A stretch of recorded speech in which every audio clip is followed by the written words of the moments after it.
Know how many orgies I had as a homicide cop, Gordon? How many? None.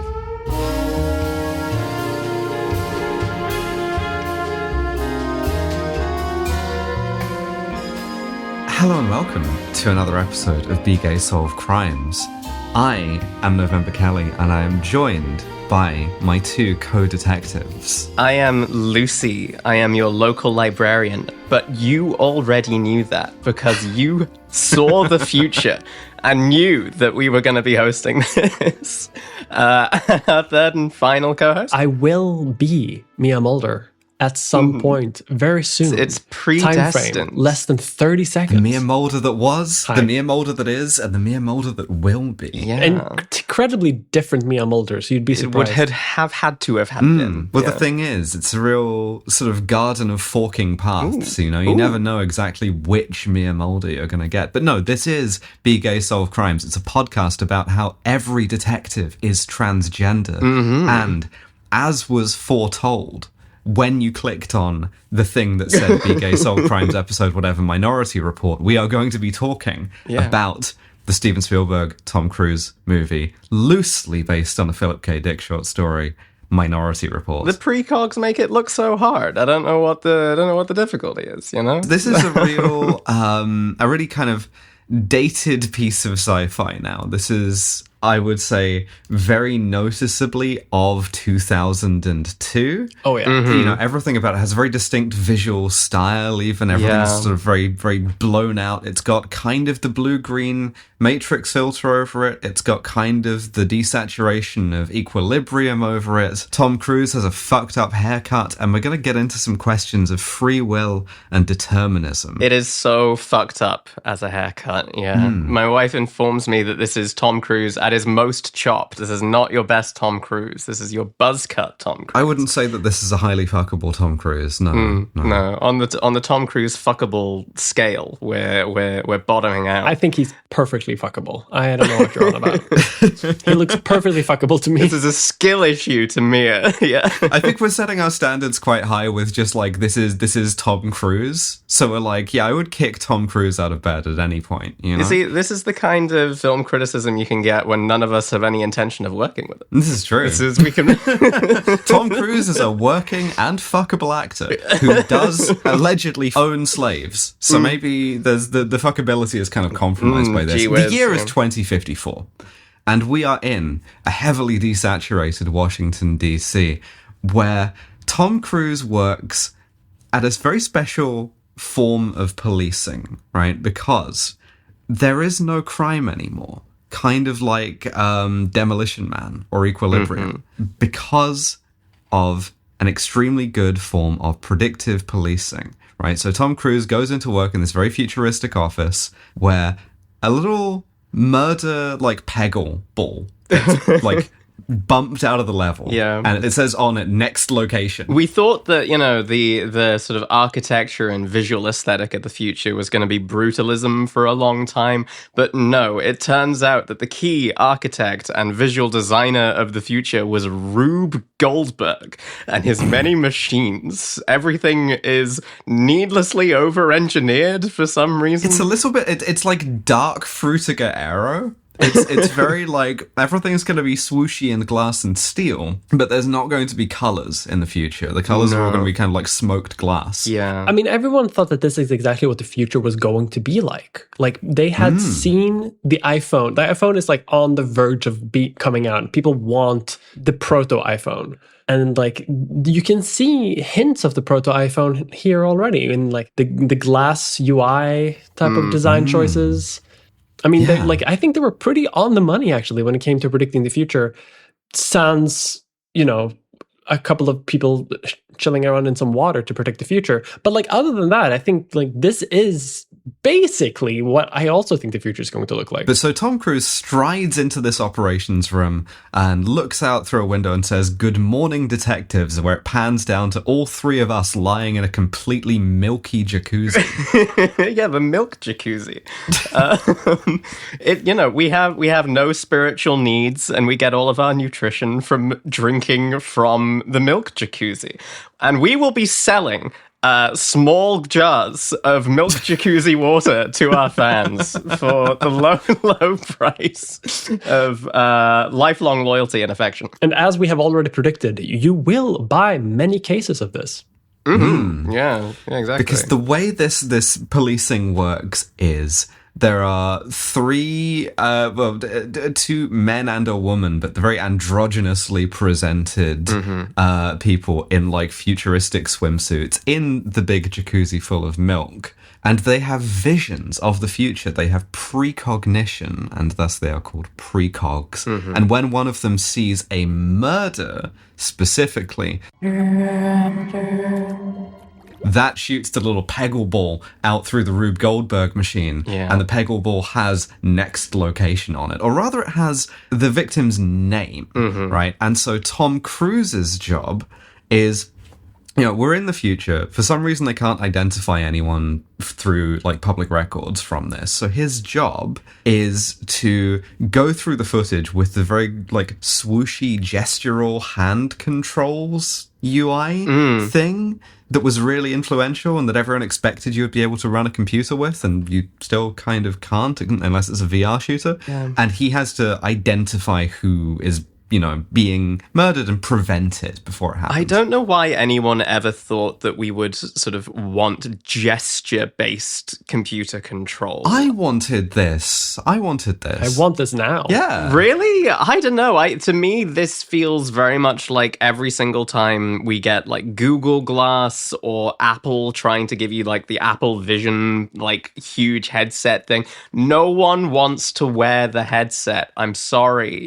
This is far too cumbersome. Well, because Tom Cruise doesn't have to wear a headset. He just has to wear like a pair of cool gloves and then manipulate the swooshy information. The thing is that I can swipe through the sort of pocket equivalent of an infinite slot machine with just a swipe of the thumb. Whereas this was implying that I would need to have, arm's breadth space between me and anyone. You can't use this on the tube.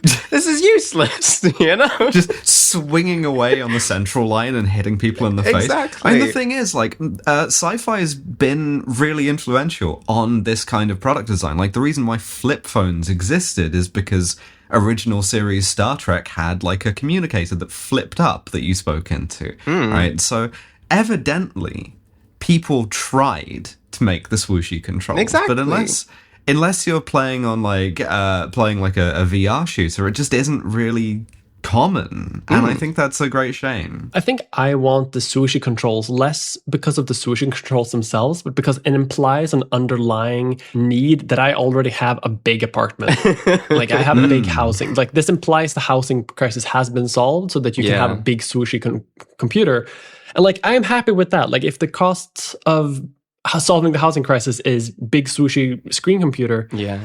That's a trade I'm willing to make. I will concede that it is incredibly cunty and it is a kind of aura farming, and the classical music, the mandatory classical music that you have to play in the background. Yeah, this is interesting because he's being handed things by his assistant. He's having like classical music played. It's very surgical, specifically. It's a kind of like, again, with all of the kind of, very clean surfaces, it has a kind of very technological, very clinical fantasy here. But the vision that he's getting is a guy it's your most classic murder like crime of passion, which is why it's short notice. Yeah. If you were a misogynist, which is a guy is being cuckolded by his wife and murders his wife, and they have to find this guy before he murders his wife. And so, intercut with this, we get the guy who looks kind of schlubby and who is like helping his kids, get ready for school. The kid is doing the Gettysburg Address because themes, right? And they're up against the clock on this one because they have 30 minutes until this guy murders his wife when he catches her cheating on him. Yeah, because this pre-crime system is so successful at wiping out all of premeditated murder that no one even bothers premeditated murder anymore because you're not going to get away with it. That gives them too much time to catch you. And the only crimes that are still extant are spontaneous ones, crimes of passion. Yeah, as you said. Well, actually, they do make a distinction here momentarily. But the thing that I think would really enhance this situation is the presence of a twink. I think all situations can be enhanced by the presence of a twink. Yeah, I don't need some twink from the Fed poking around right now. Unfortunately, the twink that arrives is not a twink, it's Colin Farrell. Danny Whitman,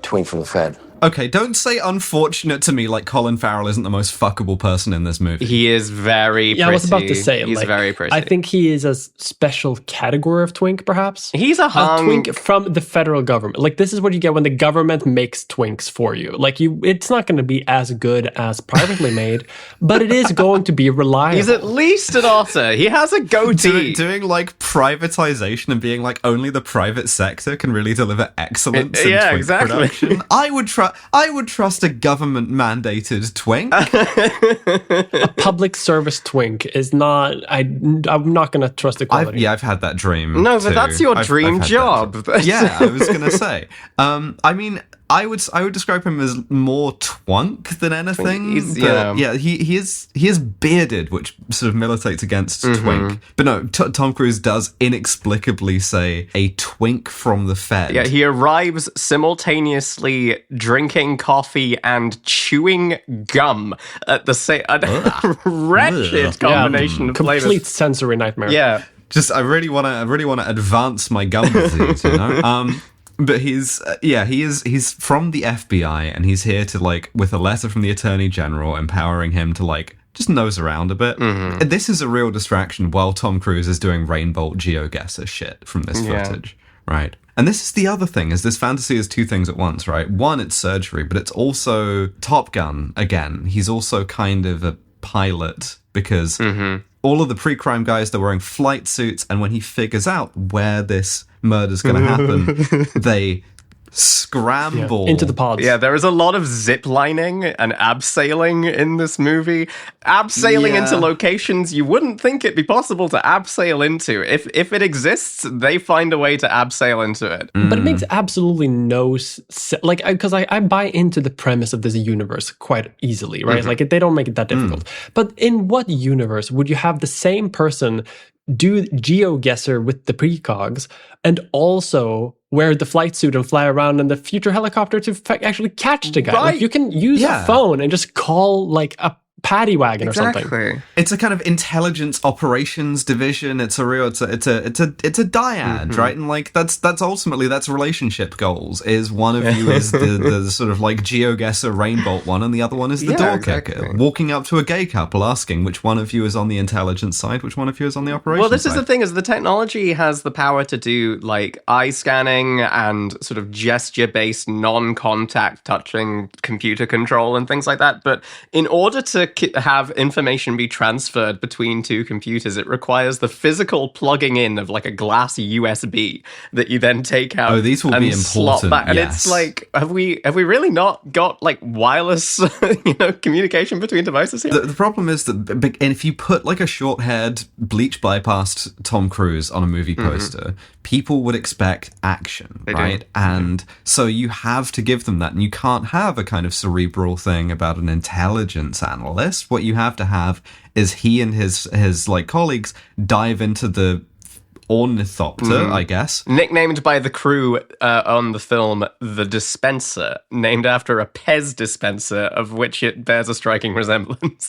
It do be looking like a Pez dispenser. He finds the thing because he's brilliant. He does have to tell a female colleague to shut up at this point because, women. Also, this whole sort of like slide towards murder that it's intercut with has a real horror of cuckoldry, right? Like this guy is not happy to be in the chair, right? He is sort of like, beaten down by life, and then his hot wife is actually sort of taking advantage of him with a hotter man. Yeah, the hotter man says to her, it's like, come to bed, the bed is soft, and she responds with the classic trans femme chat up line, I'm soft. Yeah, that's so fucking T-girl coded. But so they find the house at the last second. Tom Cruise, his character's name is John Anderton, like the Matrix or whatever.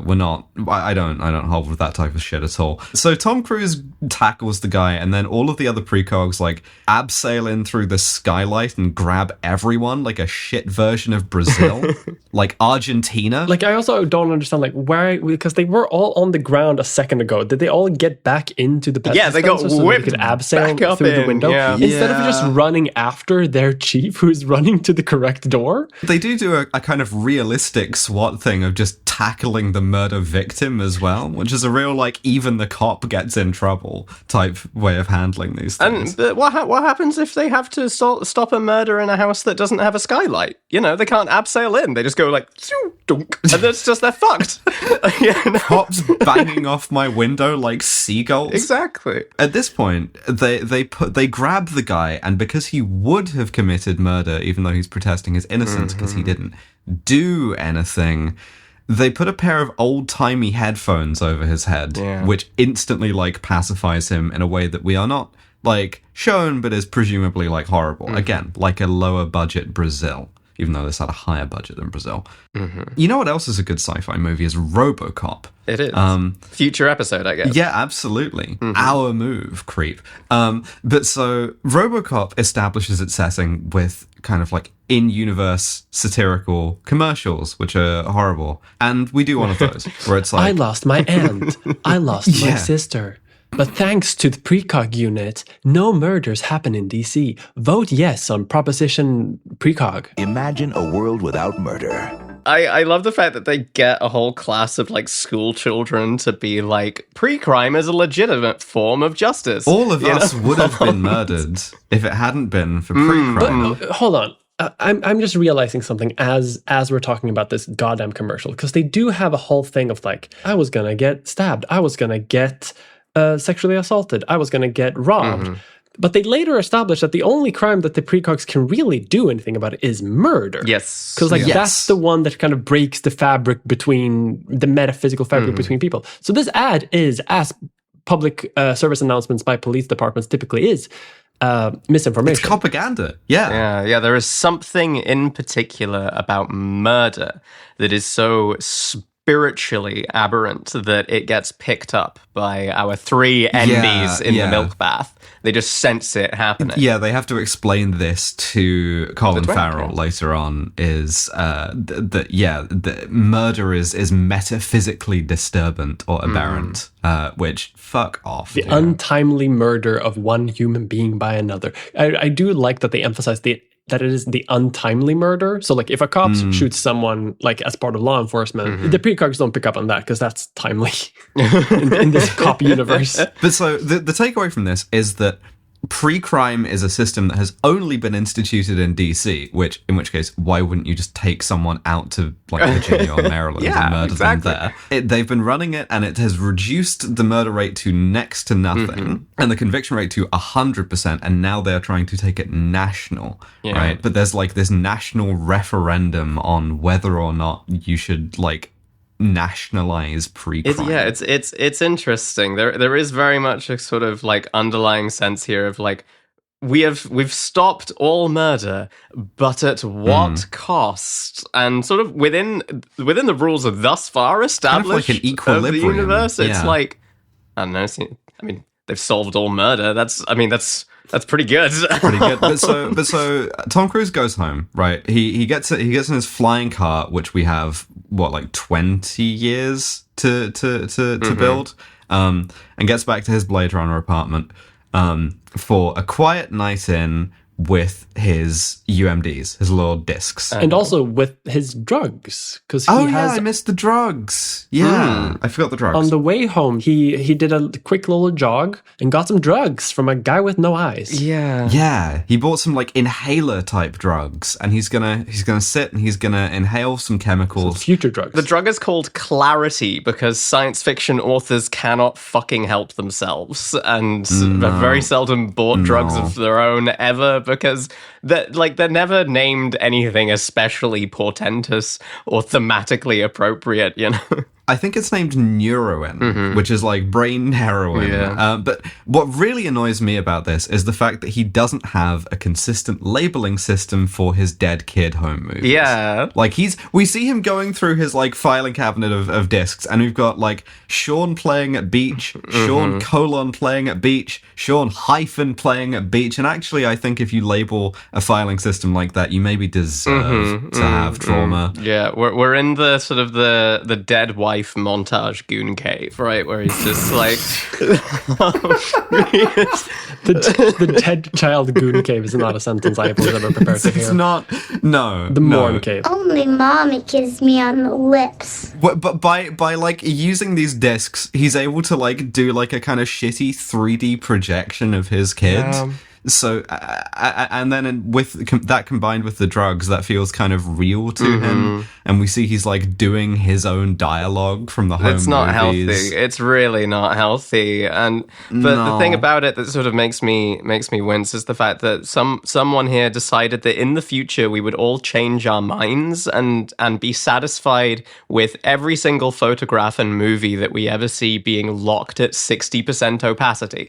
And I just simply don't believe that we would ever, as a sort of a nation, roll back the quality that far. Yeah, the future is when projector instead of flat screen. exactly. We see him sort of like mourning his dead son. We also see that he was kind of a camera pervert with his wife, who is not dead, but is, you know, they are separated because of the whole dead son business. Yeah, it's not so much a dead wife montage as an ex-wife montage, which oh man, that's worse, I'd say. Listen, it's always legal to sit around in your shitty apartment and like miss your ex a lot, but you really don't do like the movies. There's no law against it. That's really like bad Sad for music. you know? Yeah. But so this is his like home life, which is pretty bad. We go back to the office the next day. And again, we're table setting, so we have this kind of fantasy of Americans ever getting to vote about what cops do. Yeah, Where right. it's like, oh, the referendum's coming up, that's a big deal. And his boss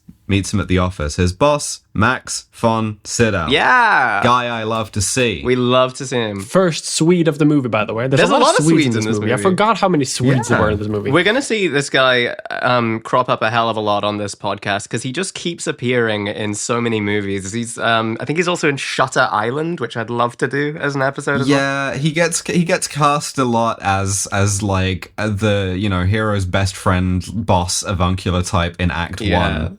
Don't ask any questions about Act 3. Exactly. And we get an exegesis about how because it's, you know, it is an early 2000s sci-fi movie, we have to make some kind of comparison between the cops and the clergy. Well, come on, Chiefy. The way we work, changing destiny and all, I mean, we're more like clergy than cops. Kind of like Equilibrium, Yeah, by the sort way. of. That's an interesting comparison, maybe, because Equilibrium as a film came out in what 2000 the same year as this. You say? That's interesting. That's very strange. It is very interesting, and all of this is being sort of like other aspects of the precog program are being relayed to them by someone who I can only describe as the most baby girl pool boy I've ever seen. Oh my god! Sitting in his like Hawaiian t-shirt, in his shorts. Toes just sort of like splashing around in the milk. That's the twink from Fed, right? Like that. This is the most ascended chaser it's possible to be, right? Take the estrogen. His whole job is to take care of and to nurture the three like precogs in the milk jacuzzi and to like look after them and to keep them safe. This is described as the temple, by the way, to Colin Farrell as part of the whole like clergy thing. Cops aren't allowed inside the temple. He does say that, like, you know, the cops aren't allowed in case it like fucks with the visions, right? And of course, as soon as they go in, it immediately fucks with the visions because Agatha, the female precog, immediately like gets out of her milks and grabs Tom Cruise and goes, the plot of the movie Minority Report is about to happen to you. This film has a startling number of lines in it that sort of are very close to like we need to find the Minority Report. It's literally yes, yeah. One thing I do like though is Tom Cruise is at this point not like mystical about this. He says precogs are pattern recognition filters. And it's better if you don't think of them as human, which at least kind of prefigures some AI stuff. Oh yeah, the cops do this type of like predictive crime stuff now with AI. Like not to be overly Swedish in this podcast episode, but like no, please. Swedish do the accent. Swedish police does do this thing where they can restrict like people's movements long before a suspicion of a crime in order to prevent gang violence or whatever. And that means, I mean, and like essentially that is law being enforced on you long before, just based on algorithms and stuff. Yeah. I mean, there's similar things about like conspiracy to commit crimes. Yeah, we have a ton of predictive policing stuff that is like subsequent to this movie as well. And on the subject of AI, we have now reached a stage where like watching this, I was just thinking about the fact that there are like cameras in every single Tesco checkout, just there to recognize your face, and the fact that your face is being recognized. Although it's not recognizing the full face in this film, they have what's called the ident system of identifying you, which is where there's like a little sort of mouth guard gummy thing that you have to bite down on. It's a pun on dent in identify. It's crazy how if you can identify people from like their eyes and stuff, you can't recognize them from the footage, from the visions. Anyway, I have to imagine that this is some like regulation shit that happened. Like when this came out, like they started with full facial recognition. People got upset and they were like, okay, we'll just do the eye, just the eye, just the eyes. The EU got involved probably. But so Agatha, covered in milk, is like grabbing up Tom Cruise and having a vision of like a woman being drowned, right? Yes. And we see that this discomforts Tom Cruise. And so he goes to what we will eventually find out is the prison that he's been putting people in, where Tim Blake Nelson is there. Guy I love to see. Yeah, there's so many guys that we love to see in this movie. Playing the organ, playing a hymn on the organ, like the fucking, like Martin Prince is the Phantom of the Opera. Yeah, it's Jesu Joy of Man's Desiring by Bach. It's a really beautiful piece. I wonder if that's significant to anything. Also, his name is Gideon, like the Bible, I guess. Yeah. Themes. Yeah, it's a pretty piece of music, but if I had to hear it fucking on repeat for every year of a life sentence in prison, I would be bashing my head against the cell and killing myself immediately. Yeah. The deal is that like if you are convicted of like sort of premeditated of like attempted murder, they put the fucking like halo thing on you and then put you in a big like vertical sensory tube hell prison pain chamber, which I've had that dream before. Yeah, this seems like worse punishment than basically anything I can think of. Like, because like I remember, like I also thought this when they caught the first guy of like they arrested him for the future murder of someone else, and just like attempted murder is still a crime now. Like he did try, you know what I mean? Like they don't have to do like it doesn't have to be future murder. And also like the punishment here, where they put you in the tube and just like play apparently the precognitive vision of the murder you were going to do in front of your face over and over, presumably for years on end, seems like maybe the worst possible punishment anyone can ever have for any crime ever, which seems like the real dystopia that they don't really comment that much on. Oh yeah, we know that the halo is like horrifying, right? Like the guy is horrified by it. Later on, Tom Cruise will be horrified by it, even though he's been putting people in one the whole time. But yeah, the sort of vertical torture tube morality goes largely unspoken. He looks up this drowning, and it's like the woman's name is Anne Lively. She has gone missing after her murder was foiled, and they have 2 of the 3 visions of the murder, but not the third one, not Agatha's, which is missing. Yeah, they have a plurality of them, which is why this movie is called The Plurality Report. It's called the 2 out of 3 report. Yeah. It's Meatloaf's favorite film. Close enough report. Yeah, so he bullies Gideon into letting him take this on a disc, and he goes to Max von Sydow, who is like, It's crazy that I'm from Stockholm. He's from Lund, actually. I'll have to I hate to correct him. He's not from Stockholm, he's from Lund.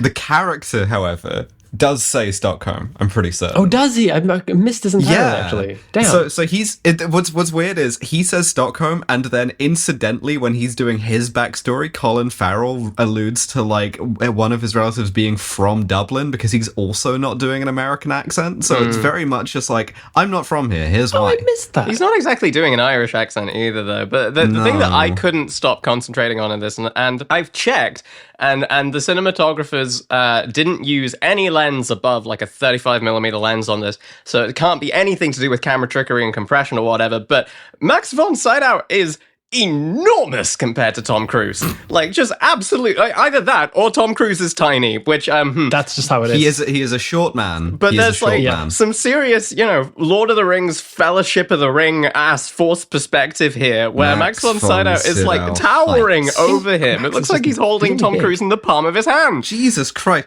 6'3.25".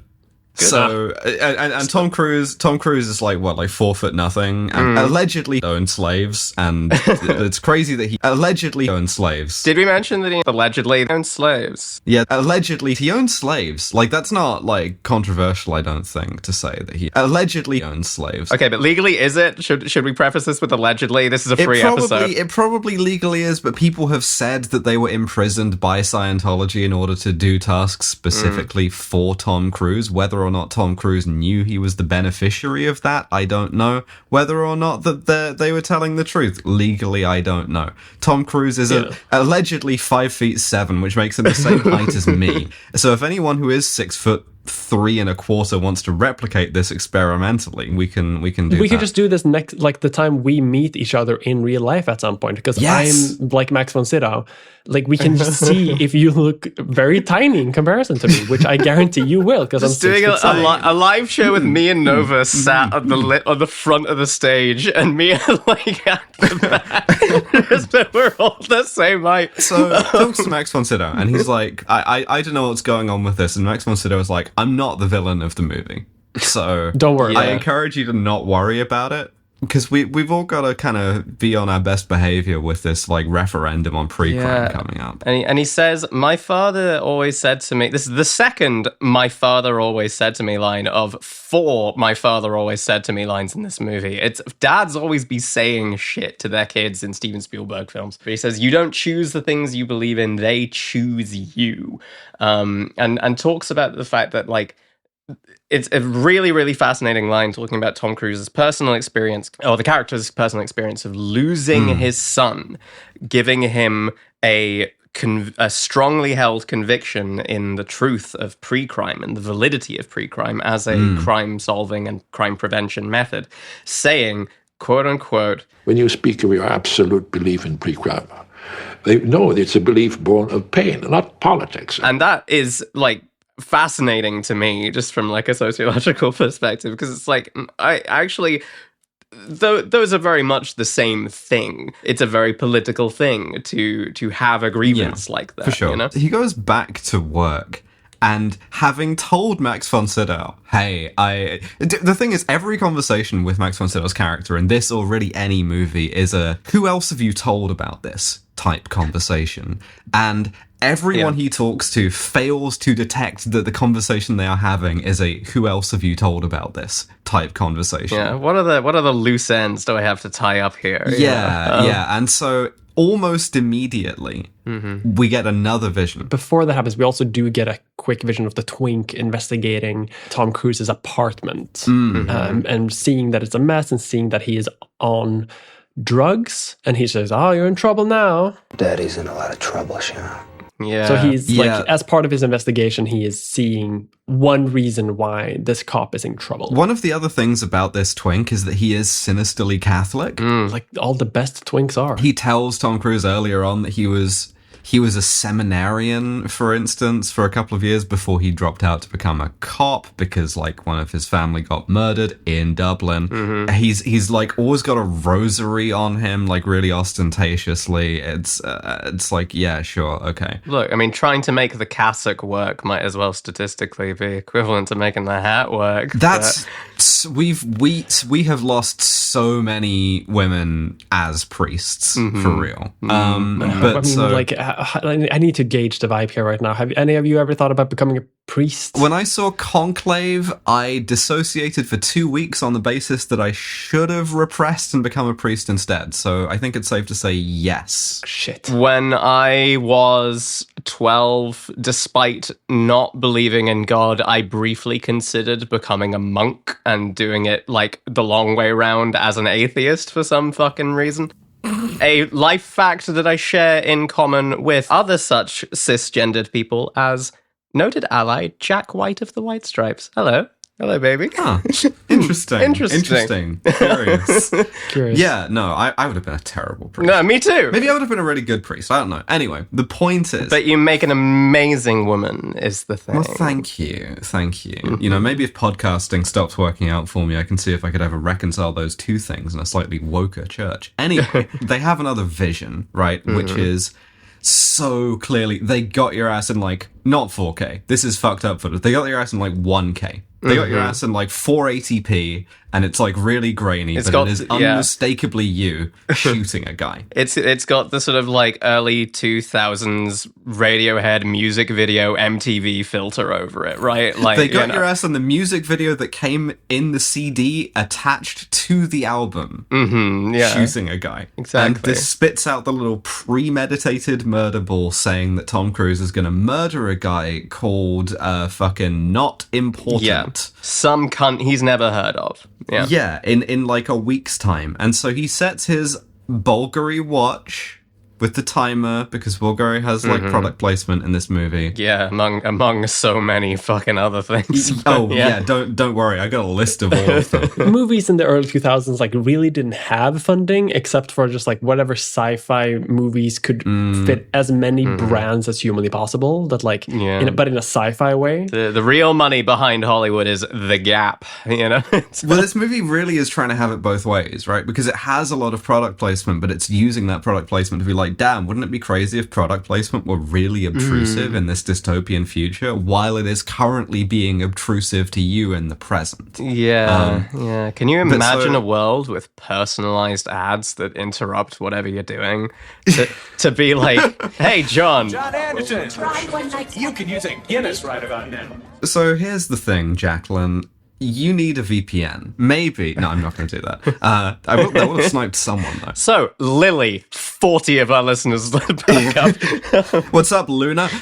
So he goes to escape, right? The guy, the Grungler, right? The Ascended Chaser, like, sees that he's like, you know, about to get done for murder, and because he likes him, he's like, it's sweet. I'm going to give you 2 minutes before I hit the alarm. He goes to get out, runs into Colin Farrell in the lift, who is like sort of menacingly brandishing a rosary at him. Is like, I'm going to say a novena for you.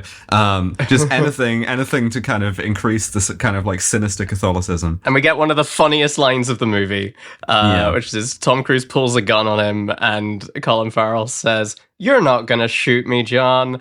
I don't hear a Red Bull alarm." And then the Hawaiian shirt twig sets off the Red Bull alarm. And you just see all of the blood drain out of Colin Farrell's face as he's like, oh shit, you're serious, huh? So he tries to escape, and we get a bunch of runs past a bunch of billboards for Aquafina. God, this is so depressing also, because this scene shows like a hyper-futuristic infrastructure that's still car-centric. Oh, yeah. They really did just like one more lane, but in the sky. And like, my God. Yeah, he's in his like maglev self-driving car. He calls Max von Sydow on his prominently Nokia-branded video phone. And Max von Sydow is like, it's crazy that that's happening to you. This is news to me. I had no idea. Yeah. You should come to my house. I am completely no knowledge of this, but like, you shouldn't try and escape, probably. We'll get it sorted out. Yeah. And we establish here that everyone tries to escape, right? Like, nobody thinks that they actually would have done it and gives themselves up. Everyone thinks that they have enough free will that they wouldn't have, and therefore they are innocent. And then we get a sequence that I like to call trying to explain being arrested to an American because Tom Cruise's car drives him to the police station. Never buy a Tesla. It will betray you. Teslas are narcs. You cannot trust them. He has to do like a stunt sequence where he like kicks out the window, as you would with a Tesla, because the doors don't open, and like jumps across several of the maglev cars and lands in like an apartment balcony where we get a little, the first of many things that this movie does, where it tries to do like vignettes of like how people live, all of which are weirdly contemptuous for Spielberg. And this one's a real time capsule because it's like, oh, a bunch of people are doing yoga. That's kind of weird and funny and futuristic. Yeah, it's sort of like struggling to work out what era this is, because everything is incredibly futuristic, but we're living through like a sort of late 40s, early 50s fashion revival, you know, just I think it's presumably to kind of highlight the sort of class divide between the sort of the really super sleek, all glass, very shiny, you know, this is the millennium ass sort of movie aesthetic, with how presumably the vast majority of people in this society actually live, which is without such technology. We get a long escape sequence in which it's just like a guy yells Lexus or Guinness or American Express or USA Today at you every few seconds. Yeah, it scans your eyes and then shouts your name. And being a trans woman in this universe would fucking suck. Just how's it going? Dead name. Dead name. Yeah. And we see also later that it explicitly remembers your purchases. So what you're getting, oh god, you go into the situation and a billboard goes, "How's it going? Dead name. Are you enjoying the sissy tucking panties for sissies? Cross-dresser best." Oh my Christ, yeah. Dead name. Are you interested in buying more bad dragons? How many do you need? Well, it's time for me to die, I guess. And other things I'll be clipping later. Sniff, sniff, sniff. Woman. I listened back to the Inspector Gadget episode. Thank you for maintaining my dignity. You're very welcome, darling. Well, the audience needed to hear your voice. They needed to know that you were there, you know. Otherwise, they get anxious. I'm worried. I'm sort of Robot November's sort of a security blanket for the podcast. But, you know, it's fine. But so, because they have like facial recognition everywhere, like fucking USA Today, the guy holding it, the newspaper changes in front of him to be like, yo, that motherfucker looks like Tom Cruise. He's a wanted fugitive. And so he gets chased to next action scene where his like second in command, his guy, his best friend, his only friend, Neil McDonough, guy I love to see, catches up with him. Crazy amount of Yahweh in this, right? It's like, they want to kiss gay as hell. So badly. It's so sweet. Kiss. Yeah, like esprit de corps stats through the fucking roof here. It's delightful the way that, like, as he's escaping, he's being assailed by his former fellow officers, and he sort of makes the time to make sure that they're okay and not cute. going to die. He's like, you know, he's kicking one of them off a balcony. He's like, "Have you got a grip? Have you got to let me know that you've got a grip before I let go of you?" And the guy's like, "Yeah, no, I've got a grip." He's like, "Okay," and then like continues running away. It's real sweet. Yeah, it's cute. All of the cops are on jetpacks with flashing lights, which is really goofy. Yeah, it's so goofy. Like, there's no need for them to have like blue and red flashing all the lights, time. Yeah.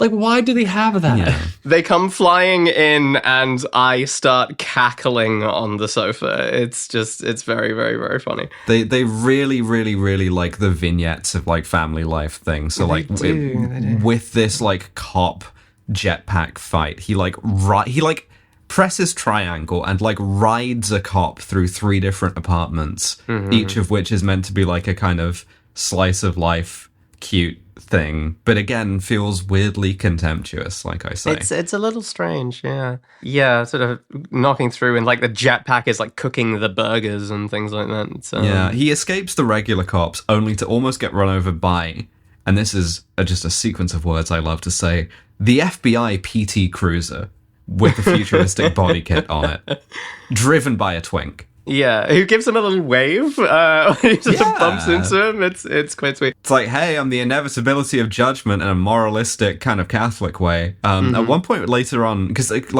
they're chased into a completely automated factory, right? Which is again meant to be kind of like, damn, the future. It's going to be completely like roboticized, and all the robot arms have like big Kawasaki logos on them, just so you get it. I believe that this whole sequence with the fight scene in the automated car manufacturing plant is a scene that Alfred Hitchcock once sketched out but never used, and so Spielberg is sort of doing it here now that they have the tech to do it.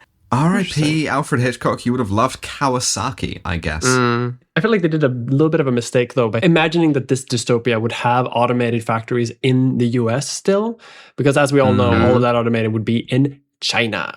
Yeah, exactly. Yeah. Like, I don't know where the sort of the fracture in the alternate history timeline here is, but Detroit is still booming.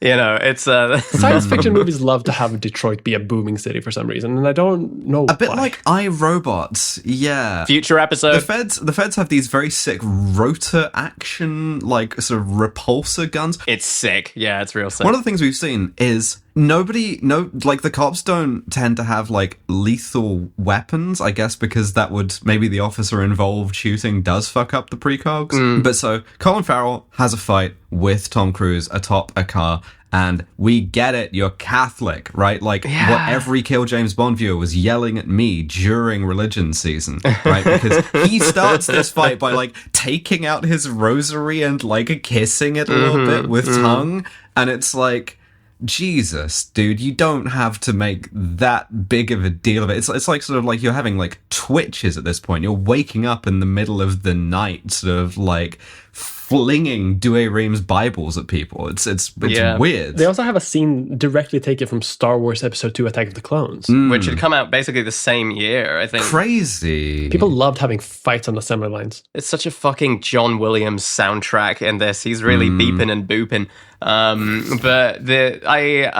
He had to sort of put off doing the soundtrack for this because he was busy doing the soundtrack for Attack of the Clones at the same time. Wow. Yeah, that tracks. But the visual punchline of this scene is that the fight ends up with Tom Cruise and the twink fighting inside a car that is being manufactured around them. And the twink goes all in on betting that this will crush Tom Cruise to death rather than like give him a getaway car. His beloved car has become his his beloved car has become his car. Yeah. Yeah, exactly. And so as he escapes in the car, we see Colin Farrell chasing after him. He's like got a little bit of like blood and bruising. He's wearing like suspenders, like braces as well under the suit jacket. He looks really fucking good. Yeah, because he's a trans woman, you know. It's well, okay, sure, yes. But I feel like we're gonna have to work real hard for the premise of this podcast on this one, to be honest. I do think so. Yeah. It's Colin Farrell wearing the suspenders. That's a trans woman to me. But so Tom Cruise goes to next location, right? He climbs over a wall and the sort of gets attacked by the bondage plant, which I've had that dream as well. By the fucking Triffids, yeah. This is It's the bondage plant, the plant that ties you up and then fucks you. Going into a next, and the billboard is like, "How's it going, Alice? Still subscribing to the Patreon about the bondage plant that fucks you?" And I'm like, what? Anyway, is that a Patreon? So where is that link? I need to find out for other for very normal reasons. Let's not worry about that. What's the dragon thing for that? I'm saying, for real. You better drink this. Soon you won't be able to swallow, and then you'll be totally buggered. But so there's a neat kind of visual joke of he goes to like a greenhouse, having escaped the bondage plant, and he can't like open the door for a second because it's like a physical door, and that's a novelty to him. Which I like. I really like the sequence in the greenhouse. This is where the movie starts to feel like real film noir again. You know, we in the same way as like girl with the dragon tattoo has sort of pressed flowers and things like that. And Silence of the Lambs has like, mounted butterflies and whatnot. Greenhouses, another classic like detective location. I don't know why. There's something about it that's very appealing. Yeah, but like I think that goes back to Maltese Falcon. Future episode. Or like I'm fucking around with my orchids, because I'm kind of effeminate and sinister. Speaking of sinister, we meet our botanist, our greenhouse owner, who is one of the inventors of pre-crime, right? Which is why he's come here. Yeah. And she's like, listen, you have to understand, I was doing unethical medical experiments on children, and then for some fucking reason, everybody's mad at me, I guess. The children, they are supposed to be, and this is where we get another distinction from the story.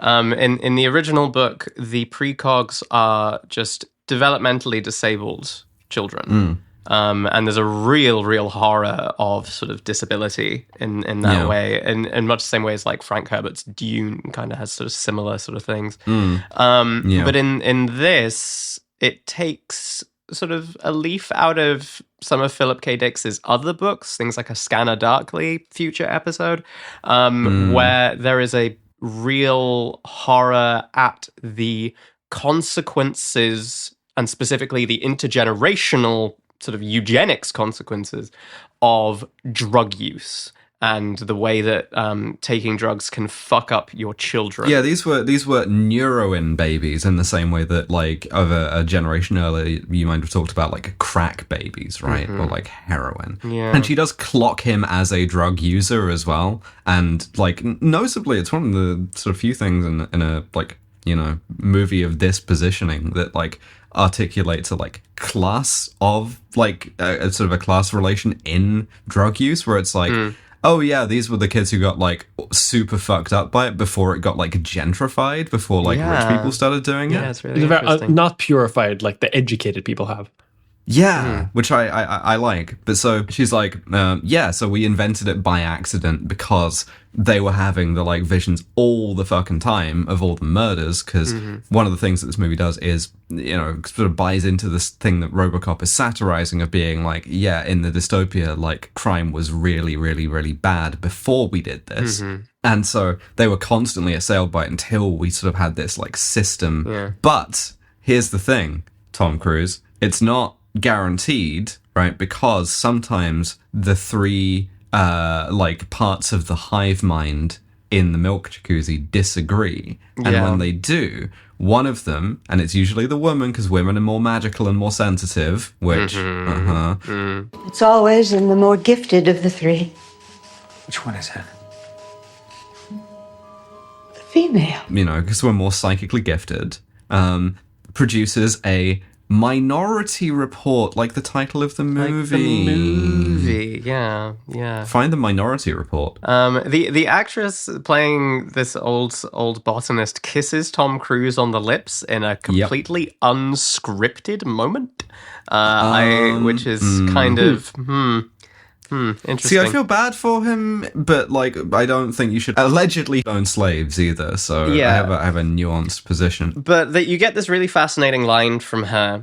This is where the queer themes sort of come in, I guess, is that she and Max von Sydow sort of flattered themselves as being the mother and father of pre-crime. I used to joke with Lamar that we were the mother and father of pre-crime. Well, in my experience, parents very often see their children as they want them to be and not as they are. This resonated with me emotionally, and I think this is something that a lot of trans people might be able to relate to. Nah. I am very, very lucky insofar as my mum is very supportive of my transition. But there was an initial moment after I came out that she had to grieve the person that she imagined that I would be. Oh, yeah. And said that there is something when you realize that you are pregnant where you just have a flash precognitive vision of your unborn child's entire life, that you see them, you just imagine them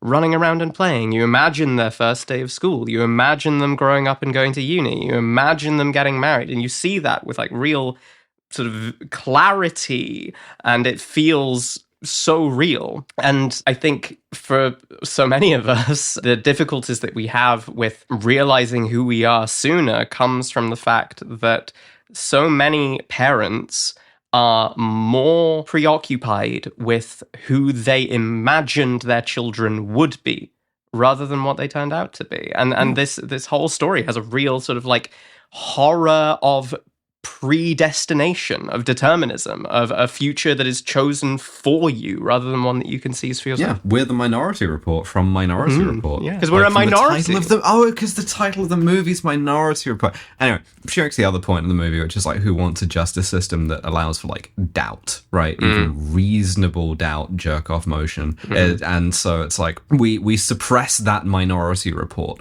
But I specifically created a hiding place for it in the precog herself, yes. Right? So you are going to need to go to your old office and you're going to need to kidnap a woman out her milk jacuzzi. But you're going to need a way of getting past the dental recognition. You're going to have to change all your teeth. You are going to need a second Swedish man. Yeah. You're going to need to replace your eyes by talking to Peter Stormare, the most surprising character. Like, I completely forgot he was in this movie, and as he appeared, I was overcome with joy because I love Peter Stormare. He is such a fun actor. He is everything really, he does really, is really so good, yeah. weird. He's always playing Russian for some reason. Yeah, in American Gods, the first season of American Gods, before everything he's went Chernabog in that, isn't he? Yes. No, he does a fantastic job. Because and this sort of made me think about something earlier, which is that Tom Cruise's drug dealer has had, in order to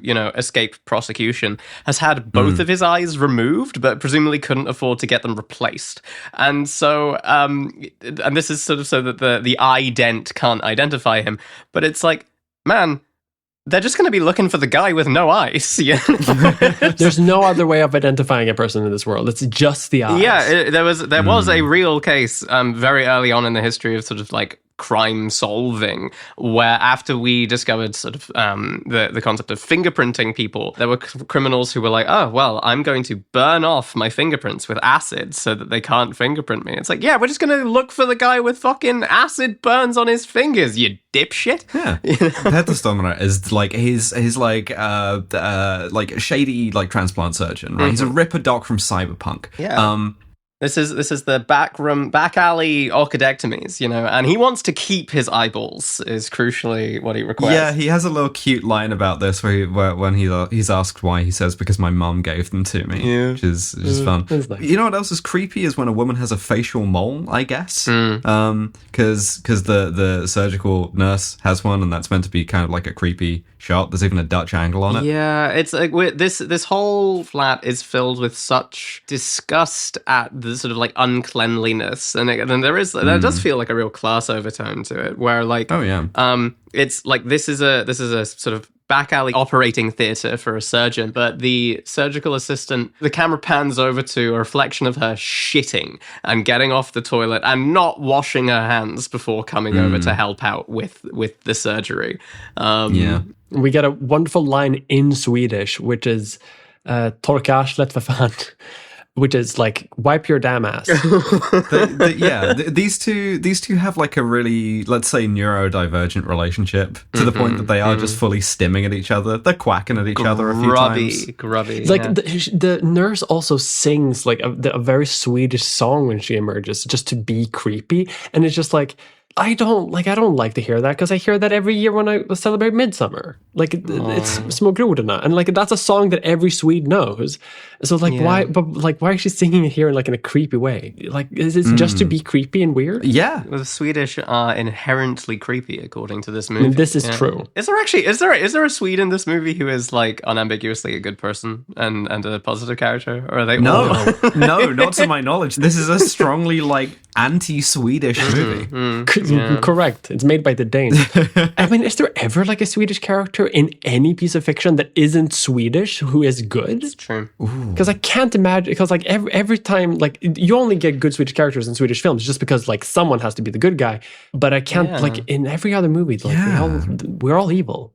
Again, accurate. It's either evil or sort of characterized as being like annoyingly anal retentive, I suppose. Yeah, it's just, I don't know. It's but Tom Cruise experiences the worst case scenario anxiety dream of like just as he's going under, his surgeon reveals himself to be like and his old nemesis with a grudge against him. Just like, oh, we've got some beef in the past, you and I, and see you in a bit. But no, my GRS surgeon is one of my ops. They're gonna give me a really fucked up pussy. They're gonna wake up and it's gonna be all weird. But I tell you what though, Peter Stormare's character, he fucking holds to a Hippocratic oath because he doesn't do shit to Tom Cruise. Yeah, exactly. He doesn't even like draw a dick on his forehead in like Sharpie even. He has the opportunity, right? Yeah. The surgery is just fine. He says he's going to return the favor, but I think all he does is just do the procedure that just is painful in itself, and he's just like,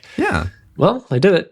It's like the guy doing my orchidectomy is going to replace my balls with bigger, more durable prosthetic testicles. This is a nightmare. The deal is, right, he wakes up and he's like totally blindfolded. He can't like touch his eyes or his face, and he's got to stay that way for 12 hours. And how do you kill 12 hours in Washington, D.C.? Drugs. Crack. Also, crucially, the 12 hours is indicated by an egg timer that has useless LEDs on it for no reason. And that is weirdly the most technologically predictive part of this movie.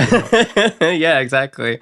You'd hate to fuck up which drug you reach for when you're trying to kill 12 hours, right? Just accidentally reaching over and taking amphetamines and feeling every millisecond of that 12 hours go by.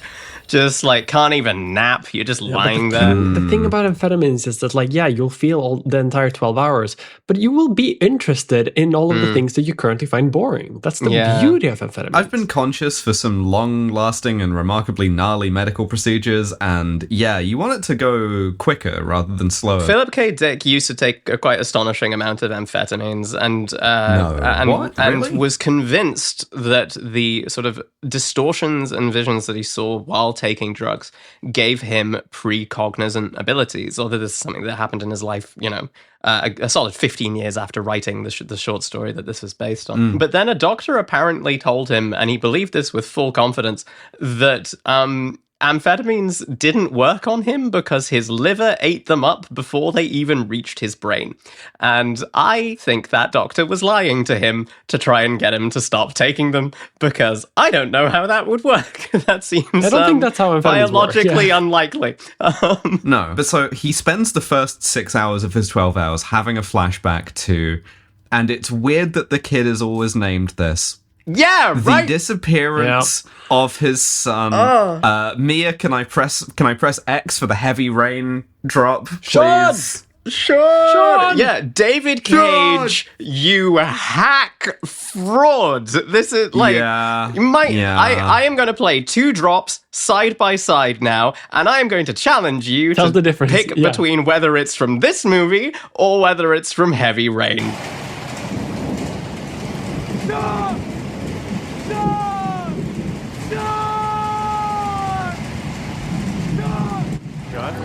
Sean, I'm looking for my son. Sean? Couldn't fucking do it, could you? No, I didn't think so. No. So this is the classic, someone will take your kid if your kid leaves your peripheral vision for a fraction of a second horror. Yeah, it's a real like anxiety disorder ass movie. It's very paranoid of strangers in metropoles and very sort of very anxious and skittish and very sort of like I was what, like 11 years old when this came out, and my parents were definitely of a generation to be petrified that I was gonna be murdered. Yeah, squeezing my hand to within an inch of its life whenever in public. Just like if you don't have like eyes on your kid at like any given moment, the entire cast of Con Air less Nicolas Cage are gonna like abduct your kid from you, which did not happen, And, crucially, but it does to Tom Cruise. Yeah. And so we fully do hit the heavy rain, Sean. Yeah, in a swimming pool, doing that most neurotypical of childhood activities, testing to see how long you can hold your breath underwater. I don't know whether anyone else did that, but that was my favorite kind of activity at a swimming pool. I hated lengths,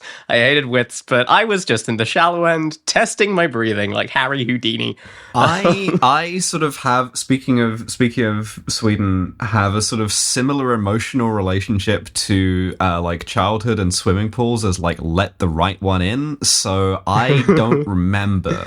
I'm sorry. But it's fine. But so we cut from that to what I can only describe as sandwich gross out horror. Yeah, right. So, like, I first saw this film when my family and I went on a holiday to Durness, the most northerly tip of mainland Scotland. We had a tiny little cottage with no internet. And because it was 2002 or whatever. And there was very, very little to do except read, which I did a lot of, write, which I did a lot of, and pick through their VHS collection, of which they had a fuck ton of Ally McBeal, which is why my mum is a lawyer now, and Minority Report. And I would say that age 8, I was too young to see this movie, but this scene in particular, where the Swedish chef has offered him, has made him a sandwich and a bottle of milk, but this is sort of implied to be the sort of the comeuppance for fucking him over earlier. Well, it happens to him purely by accident, is because he can't see, and so in the fridge he mistakes a gross moldy sandwich and a disgusting rancid and a gross bottle of moldy milk for his normal regular sandwich and milk, and just eats them, and I presume spends the next 6 hours shitting. But so now the cops got to catch up with them again. So on a random sweep, they like search the apartment building for like heat sources of like humans. This is a horrifying sequence, like really, really good, just sort of like cinematic horror here. I think Spielberg does a really good job with it. Yeah, they send in a bunch of little like crawly spider robots that like restrain you and then like scan your eyes, and if you don't cooperate, electrocute you a bunch. I've had this dream as well. So there's a lot of thinly veiled fetishes lately in the podcast, I feel like. I listen, but so he tries to hide from them, but they ultimately like electrocute him until he like shows them his eyes. And this bit is as a laser eye surgery haver, I would describe it as uncomfortably visceral. Has to like take the dressings off and like open his new fucked up eyes, which are super bloody and super gritty. And he's told that if he does this, he will go blind. And the implication, I think, is that he does, you know? So like laser eye surgery is legitimately one of the best things I've ever done for myself. But this was how using my eyes for anything felt for like a week afterwards. And it turns out that you use your eyes kind of a lot. So I just, it's great if you don't mind like a week or two of like ablative body horror. If you can deal with that, it's fine. But so much of the rest of the horror of this scene is an incredible like top-down bird's eye view bit of cinematography here, like sort of vignettes again. It's like Hotline Miami, like, right, where we're seeing inside each of these apartments. It's like Hotline Miami in that it's got a really kind of offensive view of humanity. A thumping soundtrack. But the spiders are sort of making their way through this building. And I don't know, I felt that it was sort of cinematically clear that the pre-crime division are terrifying to ordinary people. And the parents say as much. They're like, you have terrified my children. And Tom Cruise's pal, his friend, his buddy, says... Terrified and absolutely terrified right now. You don't want the kids to know, Tara. Keep them away from me. That's his shitlord partner, but yes. But so... He escapes, right, because the eyes work, right? He's not Tom Cruise now. He's someone else. He's someone Japanese. He is, yeah. And he's also been given by Peter Stormare the instant FFS gun. See, what I find really funny about this, sort of, it's basically just like a reverse EpiPen, right? Where, like, he shoves it into the bottom of his... an Ike pen. Yeah, exactly. It's supposed to be like a pen that you jab into your neck to give you an instant facial disguise. And and Tom Cruise uses it to disguise himself as Tom Cruise if he had been stung by a bee on the mouth, right? Like Tom Cruise with a wasting disease. It fully hits the I think you should leave, I got too much shit on me. No, exactly. He looks like jackass bad grandpa. It's because it is just a latex mask. He looks like a puppy that ate a wasp. He looks like he melted like 5%. He was warned, right? Like the FFS, the instant FFS gun would be like sort of agonizing, which is, you know, and you just have to. The combination of these two things is one of the reasons why I haven't had FFS yet. Well, you know, we all know that the instant FFS out there is already available to you. It's called doing your dang eyebrows, and I feel better every time I do it. First of all, no, I don't want to, and second of all, but so he breaks in, and in the temple, right? Our Grungler, our chaser, he's just like he's way too close to the precogs, right? Well, again, right? I don't want to sort of like indict myself too much, but I will read my note here verbatim, and then you can both judge me as people. The note says, guy who brushes your teeth while he talks about his mum's new boyfriend and holds your hair and you're completely drugged and restrained and can't move, comma, I've had that dream too. Yeah. So we're so alike, Nova. Like, we're so fucking similar. It's scary sometimes. Someone who's good at economy, help me budget this. I'm getting murdered on milk. Just being gently held in the milk jacuzzi. Yeah, the thing is that Baby Girl recognizes Tom Cruise fucking immediately. Well, first, before he even gets in, we have to get another weird comedy moment that fucks the tone, where... Let me just put it this way. I am rolling my eyes is a phrase that does not normally indicate down a slope.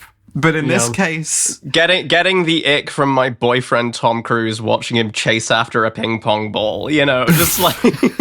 Except the ping pong ball is... Two red ping pong balls. He really waddles like down a hallway. Yeah, his actual eyes rolling away from him, and he's like, ooh, just hobbling along. But so he just fully like disconnects Agatha from the Matrix. And as the sort of elevated chaser points out, this means that the precogs now won't work, right? Because they're a hive mind. And just as he is doing this, like Colin Farrell and Neil McDonough come in, and because like they try to like have to break into the thing, they can't use like lethal weapons in the temple, so like one of them says just make sure you only use bind foam, which I've had that dream as well. They also have a thing called the sick stick that makes you vomit. Yeah, and that one's not really my thing so much. But the thing is that it's clearly named by someone being like, hey man, sick stick. And it's like, yeah. But the Hawaiian shirt egg by the pool is incredibly emotionally distressed that his emotional support non-binary has been stolen. And, you know, real. Oh, yeah. You telling me they can't see murders anymore? Maybe if you'd taken one of the males, but Agatha, she's the key. She's the one they listen to, the one with the most talent. She takes care of the other two. We then get a sequence that I would like to summarize about an hour of the movie with in 3 words, and those 3 words are Lilu Dallas Multiplex. I have no idea what is that a location on what 3 words? Where is that? I mean, yes, probably. But The Fifth Element was a film that came out in 1997 before this, in which there was also a magical girl who is dressed largely in like bandages and stuff and is like astounded by the reality of the world and everything. I'm very relieved that there isn't a romance plot between her and Tom Cruise, because thank God, a much, much worse movie would have really lent into the kind of like Born Sexy Yesterday kind of trope here that just makes my skin crawl. She's like freaking out, right? And so he has to get her some clothes, which means it's an opportunity for some more product placement. Hey, dead name. Gap. You ever shopped at the Gap? How are the programmer socks treating you? Are they tight enough? Are they falling down? My joke was going to be slightly nastier than that, but yeah, sure, go off. Okay, go on. What's your joke? You don't need to hide yourself in this space. It was going to be not related. I don't care, now I want to hear it. I'm holding a gun up to the camera and asking you to be told the gun that gives me FFS instantly. Eat these bees. I will not eat the bees. What the hell? Pass me a bee. But no, so he buys her some like normal style clothes at the Gap. And I do like that they're too big for her. That's a neat thing. But he takes her to his friend's place. His friend who runs, again, it's Brain Dancers from Cyberpunk. Okay, but this is like a real fascinating little section here, right? Because yes.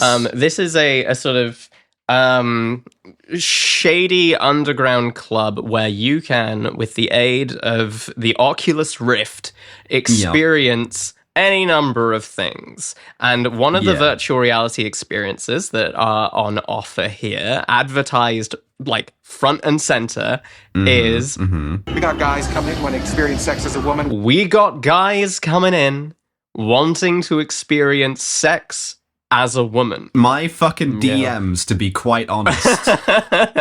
And then Tom Cruise arrives, and the guy who runs this shop goes, "Oh, hey, regular customer Tom Cruise, you were in here yesterday. We do house calls for you." And it's like, oh, he frequents this place that often, huh?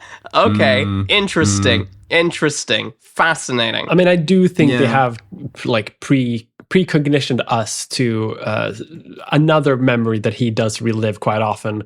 That does not relate to sex as a woman. But I mean, we can dream. He's in the like fucking bondage plant that has sex with you booth every weekend. There is a booth in there where like a guy is just being told by a bunch of other people that like, "Hey, good job. You did a good job." Yeah, this is good job. But that's like, real though. That's like, I need that more than anything in any science fiction movie has ever had a MacGuffin. But it's such a biting satire of early thousands corporate culture, right? Like, I have also been part of a scene that kind of played out that way. You're just like giving scritches, like, me and like a dozen other people and the fucking happiest sub of their life. Yeah, no, it was a good time.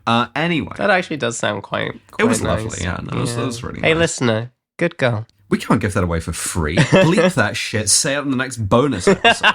That's a bonus episode content. Okay, no, sure.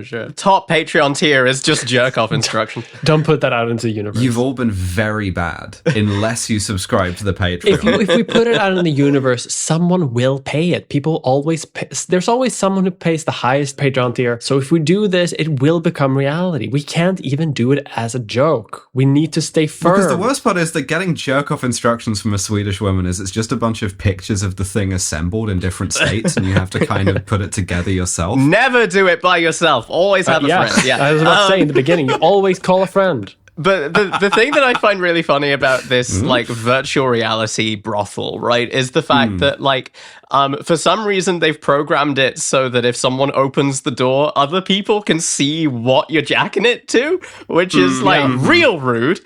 But also most hilariously to me, because they didn't want this to be an R-rated film, they had to tone it down a bit, and so it's like he opens the door being like, carnal pleasures beyond your wildest dreams. And it's just a man getting like dry humped by a woman who's very much still wearing her underwear. And it's like, Okay, listen, let's not talk shit on dry humping someone while you're still wearing underwear. That can be a good time. Anyway, he sees that Tom Cruise has a precog with him, and he's like immediately kind of like both terrified and religiously reverent of her. And we get once again the Steve Buscemi career making joke, which is, "I swear I didn't do any of the stuff I did," because she thinks he can read his mind. She can read his mind. Those thoughts about my cousin Elena, they were just thoughts. Yeah, it's weird. Which odd. But again, this is like a real anxiety disorder movie in the same and story in the same vein as like 1984, right? Like this is fiction written for people who are somewhere deep in their soul concerned and perhaps even convinced that their deepest, darkest thoughts might actually be audible to people around them, and that might reflect on them. It turns out that you can get through this by just making yourself a career where you can say the thing about the bondage plant that fucks you into a microphone to two of your colleagues and God knows how many, like hundreds or thousands of people, and it's just out there forever now. Yeah, I can cut it if you like. No, that's I was being quite genuine about that. No, I think it should be here. I do want to say, like, because I put this podcast on my resume for like an European Parliament communicationships position, which I'm like applying for. And like, I'm just hoping that someone in like Strasbourg is like, oh, I'm going to look at what my interns are going to be. Yeah, your handler is going to have to listen to so much fucking like ejaculation jokes. Yeah, I hope they do. We are, I think, communicating the fuck out of our desires on this podcast. Anyway. I want to say hello to Mia's handler. Hello, Lily. That'll be your name soon. Interesting. Damn, I wish I had a handler. Lily's a 54-year-old man working from Brussels in an office. For now. Yeah, exactly. A handler, I hardly know her. Yeah. Soon to be a post-war apartment. Soon to be a 54-year-old woman working for an apartment in Brussels. Christ. He plugs the fucking precog into the VCR, right, to play back the thing. And he's like grabbing her and shaking her, being like, where's my Minority Report from the movie Minority Report? As the cops are closing in, and she's like, you don't fucking have one, dude. Yeah. It's fated. You gotta, but like now that you've seen your future, you actually do have free will after all, because that's the only way it's real. Yeah, it's interesting, because that weird. Immediately then creates like the most stark class stratification conceivable. Yeah, free will is only available to those who can like afford to have it like a preview written, right? Yeah, like no, exactly. This is horrifying, right? Yeah, for sure. But so they have to escape again because the cops are closing in, and Ben & Jerry's, US News and World Report, Burger King and Reebok all kick in a little bit. There's a newspaper that comes up that just is called US News, and the cover is like a digital screen that just says, that has Tom Cruise's face on it, and says, "Countdown to Murder." But I'm like, who's reading? Why is that a story for anyone? Like, who would do this? This is a bad algorithmic creation. Because he's the first murderer that they've had in years, you know? This is an interesting outside of Maryland and Virginia. Anyway, the thing that I find interesting about this is the fact that, like, in all of our vision of what the future was going to look like, we could not conceive that malls would die out. They were really convinced that malls were still going to be around. Agatha navigates them through the mall using precognition in a way that is kind of neat if you don't realize that you can write a script with foresight. This is the kind of thing where you know for certain that David Cage watched that scene specifically, and that was when he was like, this would make a good video game. Also, incidentally, she helps a woman, right, by saying to her, apropos of nothing, just a stranger on the street, he knows, don't go home. Yeah. Again, we're sort of like, we have this thing of sort of like violent sort of cuckolded men. I don't know. Anyway. But also like sororal solidarity that I think is kind of interesting, and sort of the mysticism of femininity. They escape the cops, however, just about. And they get to the location that Tom Cruise knows because of the murder vision. Yeah, right? Where he is destined, supposedly, to murder some guy that he's never met. And to be honest, if they told me that I was destined to murder some guy, I would simply, check myself into like a hotel. For however long it took. Yeah, do like the man with the golden arm. Yeah, you're just like, I'm not gonna do that. Maybe it's me. like an appointment in Samara type situation. And I mean, I think the implication is that he would do kind of something like that if it wasn't for the fact that he is going to get arrested the second the prime is precognized. No, he doesn't even get the chance to prove. But he's also really, really curious, right? He's constantly like, I would never murder anyone, and then constantly having flashback visions to the great trauma of his son being kidnapped, and that he still isn't over. Yeah, and so inevitably, when he like breaks into the room, the bed is entirely covered with like photos of kids, including his son, on the basis of like the guy is wearing a novelty T-shirt that says, "I murdered your son. I murdered your son, and I will murder more." Exactly. In the nonce war wardrobe. Yeah. Yeah, it's like the end of Sympathy for Lady Vengeance, right? Like, or not even the end, but like the third act denouement. Guy just loves leaving all of the evidence of his child abductions just like out in the open. And if you have any questions about that, you are smarter than Tom Cruise.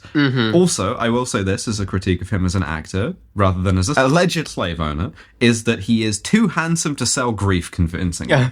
He's meant to be playing a guy who's like just meeting the guy who's fucked up his whole life, but he looks like Tom Cruise. His life has been fucked up to the extent that he has got a bad haircut. Yeah. He's fine. He hasn't let himself go or anything. He's No. if anything, he's at the top of his game. And this, again, massive diversion from the original book, where, in terms of the thesis of this podcast, the opening line of that story begins, the first thought that Anderton had when he saw the young man was, I'm getting bald. And it's like, just get on minoxidil, man. By the way, Agatha is at this point reduced instantly to woman screaming helplessly for the remainder of the scene. Yeah, the neurodivergence coding here is She gets overstimulated by Tom Cruise pulling a gun, which but because he's been told that he has the ability to choose, he, in a sort of triumph of liberalism, arrests the guy instead, and he does the Miranda rights, right, which are like the end zone dance for It's cops. the kind of line that sort of gets the permission to lip out, sir. That's right. Permission denied, maggot response. And the paedophile is surprised by this. He was like, no, wait, you were supposed to kill me. They told me that you would kill me. My kids won't get anything if you don't kill me. Twists upon twists upon twists. It is very... It's just the one twist, actually. Future episode. He's a setup. Yeah, he forces the issue because he kills himself, right? Like, with Tom Cruise's gun. But crucially, we have proven that predestination, this determinism, is not actually true. It's not infallible, yeah. And that you can actually choose a different future, and that you can, if you want to, irrespective of what your mum and dad thought you would be, become a transgender woman if you want to. You can always do that. But so Colin Farrell, right, gets there too late. Murder has occurred, and we see him investigating after Tom Cruise and Agatha have escaped. And he's good police after all, right? Yeah. Because he's like, when I was an Irish Catholic homicide detective in Irish Catholic Baltimore, and I learned Irish Catholically that this is too much evidence and this is a setup. This is what we'd call an orgy of evidence. And I'm immediately going to take those findings to my most trustworthy confidant, Max von Sydow. Because, like so many Irish Catholics, do you know how many orgies he's had? No many orgies I had as a homicide cop, Gordon. How many? None. None. He's had no orgies. I'm letting the side down here. Yeah, orgies George as a statistical outlier that should not have been counted. Don't call me George. What are you, a billboard? He fails to identify that he is having a who else have you told about this conversation, right? And he goes to Max von Sydow and he's like, I think Tom Cruise is being set up by someone who has access to the footage from the precogs. Someone who understands the system so well that they could even have created it. And then, distracted by thoughts of Vatican II, he is instantly domed off to a fatal end. He is. Yeah, he gets shot in the tip. Max von Sydow has like a really like fun villain line, which is just like, you know what I hear right now? Nothing, because the precogs don't work. And then he shoots him. Yeah. It's great. It's like he can do a murder with no problem. No Red Bull alarm, no police in the stairwell. No clickety-click of little spiders. Which is an absurd thing to make Max von Sydow say. You know? You can just say anything. No clickety-click of little spiders. He shoots the twink in the tip. Shoots him. R.I.P. Yeah. R.I.P. Colin Farrell. So Tom Cruise then bundles his emotional support non-binary back into his ex-wife's house. Relationship goals? What? She immediately calls Max von Sydow again, and as he's like sort of washing the blood off his hands, it's just like, yeah, just fucking keep him there. Jesus Christ, this is so much work. No rest for the wicked. Fucking hell. And Agatha then, I don't know what this is, because it's not quite precognition. It's like alternate timeline cognition, which some people might call making shit up. Yeah, you can just say shit. I can do that. Yeah, she does something that like AI purports to do now, and she like charges her like non-binary special ability, which is to go, here's how your son's life would have gone had he not been murdered by persons unknown. Here's the vision of your kid growing up to go to uni, to get married, have a heterosexual relationship. Yep. It's kind of interesting, and this is something that the two of them find incredibly. It's really interesting that so often the running through line of this is like, and he likes to run like his father who's so good at running, who's really good at the technique of running, who's some like kind of running man. Yeah, like what's that fucking game, that Flash game, WASD or whatever, that like the fucking QWOP. Yeah, like he's got that down. He knows exactly how his legs work. Like that one vine of the beach umbrellas blowing across the beach. It is. He still runs across the university and in the stadium where John watches. Oh God, he's running so fast, just like his daddy. He sees his daddy.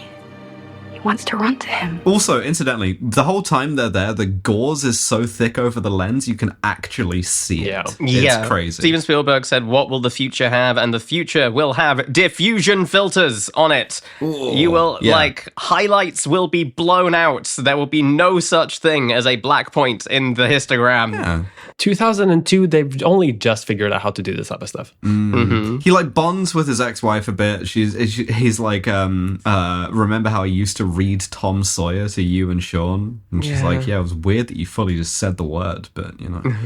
It says there on the page. You can't change the text. I guess, yeah. Remember how I used to read all those Roald Dahl novels, even the like late ones where he got kind of really like, polemical to you and Sean. Remember how I used to read Charlie and the Glass Elevator to you? Anyway, but so Agatha like reads them their fortune, and then is like, hey, you know the thing about running? You should do that like right now. I probably should have warned you earlier, but I was in like kind of a reverie because the cops are here and they're gonna fucking put the thing on you.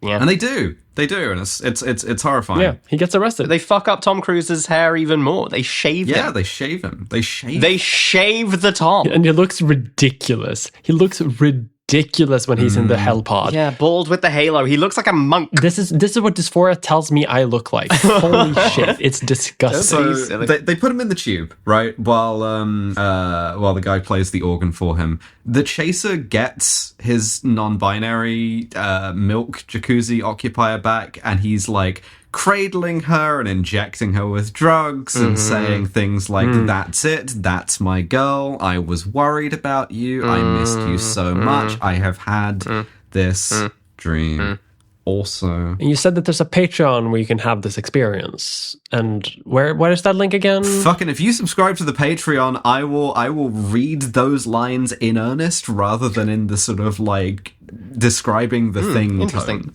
Interesting. All right, cool. Movie over. So Tom Cruise caught, shaved, and tubed to a permanent end. Yeah. Had that dream as well. Tom Cruise's wife then goes to visit Max von Sydow, who and says that that Tom Cruise was trying to solve the murder of Anne Lively, this mysterious woman that that Agatha keeps having a vision about. Yeah. And he overplays his hand, right? Because he's about to win the award for like best cop ever. Pre-crime is about to go national, and he's like, oh yeah, sure, I'll look into like any like drownings or whatever. And she, having her one bit of agency in the movie, is like, I didn't fucking say anything about drowning. Yeah.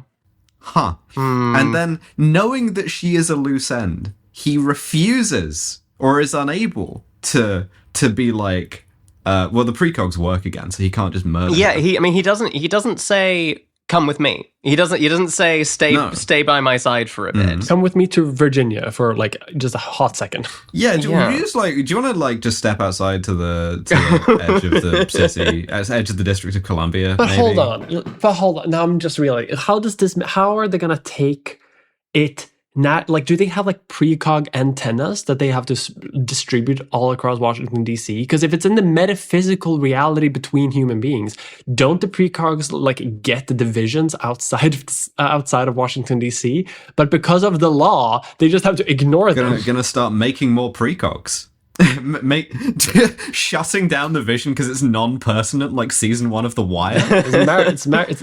This one's in Detroit. We can't do it. We don't have jurisdiction. Yeah, that's RoboCop territory. It's something to do with like the emotional energy, right? Where like they can only tap into the emotional spikes of murder between strangers in a sort of geographical proximity that happens to be the District of Columbia. And so presumably what you would do is you would just have to like developmentally disable some more like children of drug users, and it's like the most ethical form of cop recruitment. It's very much a one who walked away from Omeless kind of situation here, you know. Where the city's like torturing one twink the whole time. Yeah, except it's like 3 shaven NBs. Just it's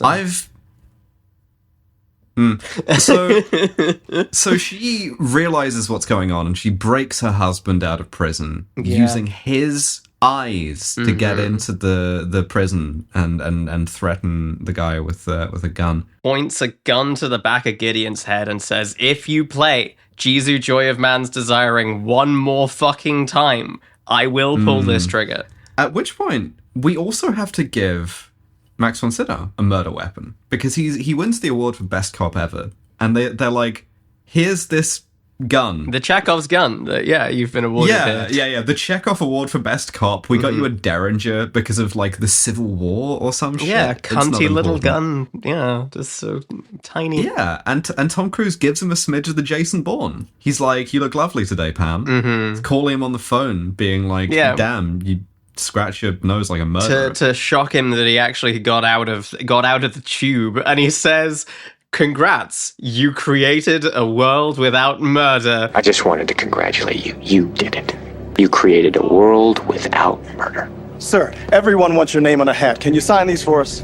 But at what cost? And it's like, I don't know. I think murder, turns out. I think that the cost was the murder. A small amount of murder. We can do some calculus here to see whether this is worth it, right? Because like a lot of people haven't been murdered.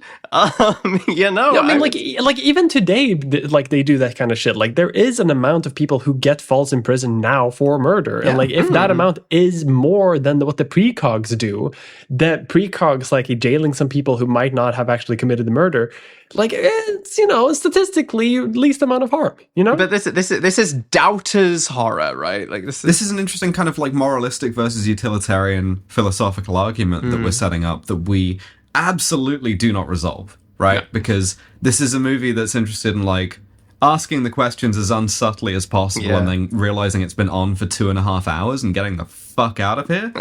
Which as I relate to that as a podcaster. I mean, I feel very much like it's like they're kind of looking straight into the camera and being like, we are aware of themes.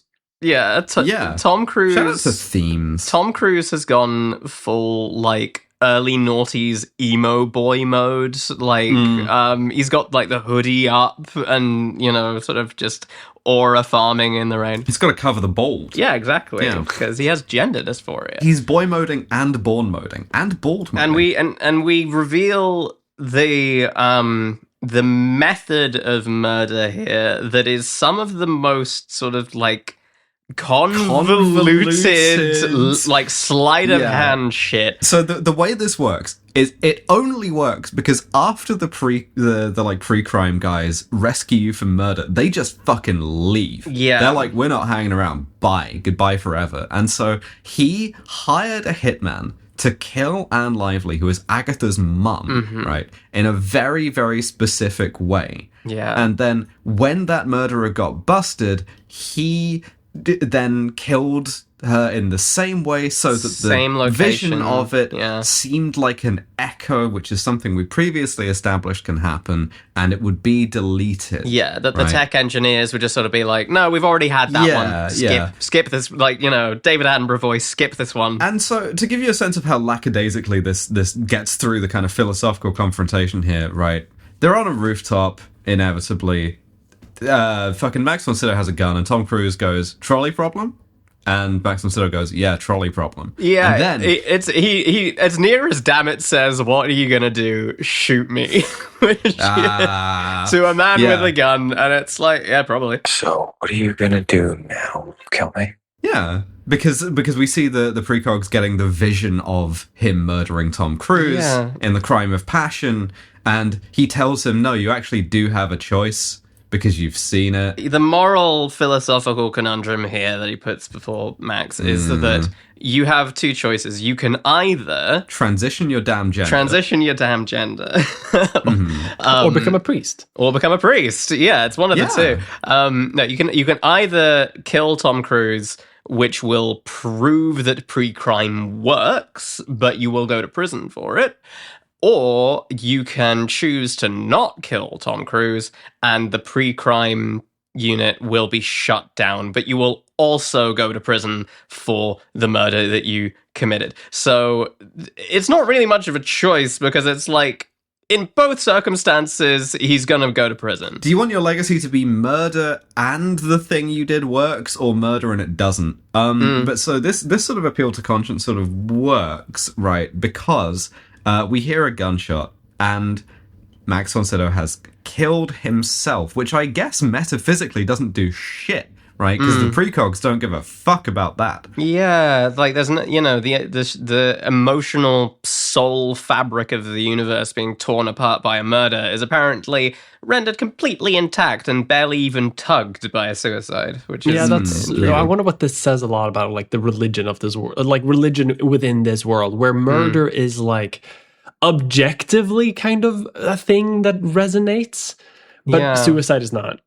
That's the only thing that does. We get an ending that I really, really, really hate, right? Interesting. For a couple of reasons. Because Tom Cruise, growing his hair back out, narrates that pre-crime is over, right? All prisoners were unconditionally pardoned and released. All of them. Oh, everyone. Just, Even the guy who was like midway through the swinging of the axe, he's like, yep. All prisoners were unconditionally pardoned and released, although police departments kept watch on many of them for years to come. That's fucked up in both directions, right? Because yes, you absolutely should let out someone who is guilty when there's such a procedural injustice that, like, that's the justice system's fault, right? You can't punish them for something that you've procedurally fucked up and failed to give them a fair trial for. Yeah. Yes, absolutely. But then you're also doing, like, mass surveillance of them. So they are still, they're treated as like a second-class citizen. Just still a punishment. So this is a fascinating departure from the original story, where the mechanics of the problem are a little different. Essentially, to sort of make a short story short, the Tom Cruise equivalent character is sort of predicted that he is going to commit a murder. And the minority report that happens is that actually all three of the precogs disagree by giving precognitive sort of visions of the future that factor in him learning about each of their reports in turn. And so each one cancels out the other. See, that's a way better story. But he is sort of told that he's going to kill this guy. After being told that he's going to kill this guy, he decides that he's not going to kill the guy. Second report comes out saying that he's not going to kill the guy. And then the third report sort of comes out knowing that he's read both of the other two ones and decides that he actually is going to kill the guy, because he finds out that the guy that he's going to kill, who is like a high-ranking general in the American army, is going to use this discrepancy and to dismantle the pre-crime unit, and in its place install a martial law military dictatorship in order to deal with crime. And so he chooses to then murder the guy, after all, so that pre-crime can be allowed to continue in place of the transparently, to the story, worse alternative of a military dictatorship. Yeah. And that has a lot of very interesting political implications that this film does not go into. It makes it a self-fulfilling prophecy type of thing. Yeah, whereas in this one, Tom Cruise, not only does he get his wife back, gets a replacement kid. Yeah. They really linger on just pregnant wife. Wife? Pregnant. Wife. So pregnant. And then we gotta do something with the precogs, and so they are rehomed in a farm upstate without their chaser. Yeah. Like, you're taking away my milk jacuzzi, my injections, the guy brushing my hair and calling me a good girl, and instead exiling me to, I presume, the lowest murder rate location in the US. Yeah. They're making me read books in upstate New York. Yeah, where am I going to get my mysterious fucking injections from? Where are my milks? Yeah, exactly. Maybe I liked the milks. There's a tractor outside of their, like, island home. Yeah, as a way of, I don't see them, like, what the fuck is happening over there? You know, like, who's tractoring? That's how they get transported to and from, yeah. I did try to look up where the least murderous place in the US is, but the problem is that nearly half the counties in the US have an annual homicide rate of none.